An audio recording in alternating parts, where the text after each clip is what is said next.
আসসালামু আলাইকুম। আমি কিছু কথা বলতে চাই। কথা শুনে আমার খুব খারাপ লাগছে। এজন্য কথাটা আমার মনের কথাটা আপনাদের কাছে শেয়ার করতে চাই।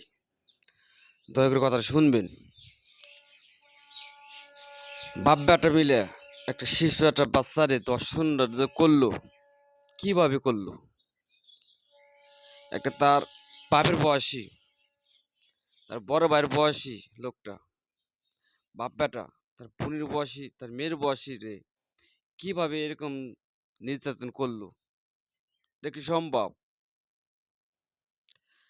দেশে কি আইন আছে? আইন নাই। কারণ আইন থাকবে কিভাবে? এখন তো আপনার দেশে কোনো সরকারই তো নাই। তা আইন করবে কে?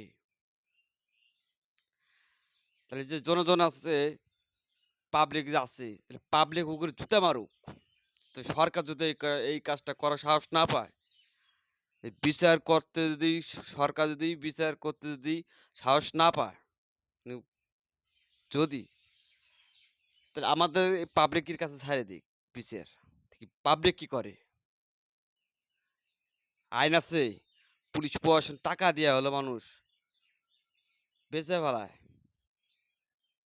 ওই শুয়োরের বাচ্চারা ওই শুয়োরের বাচ্চারা জঘন্য একটা কাজ করছে। আমার কথাটা শুনতে খারাপ লাগছে। ভাষা খারাপ করা লাগছে ভাই। সবার শুনবেন। ভাষা খারাপ করে কথাটা বললাম। আমার কথাটা কেউ খারাপ দিকে নেবেন না ভাই। ছোট একটা বোন। সে ইজ্জত বাঁচানোর জন্য কতটা কষ্ট করছে। কতটা মানে বাঁচার জন্য হাতে পায়ে ধরছে। ওই শুয়োরের বাচ্চার কিচ্ছু মানে নাই। তা ৩০ বছর একটা মহিলার সাথে এরকম হইতো। তার মনে একটা বুদ্ধ দেওয়া যাইত। এ কি মানুষ? না জানোয়ার? এগুলো জানোয়ার যদি খারাপ। তার মেয়ের বয়সী, তার বোনের বয়সী কিভাবে সম্ভব? এ কি মানুষ করে? মানুষ এরকম হয় না।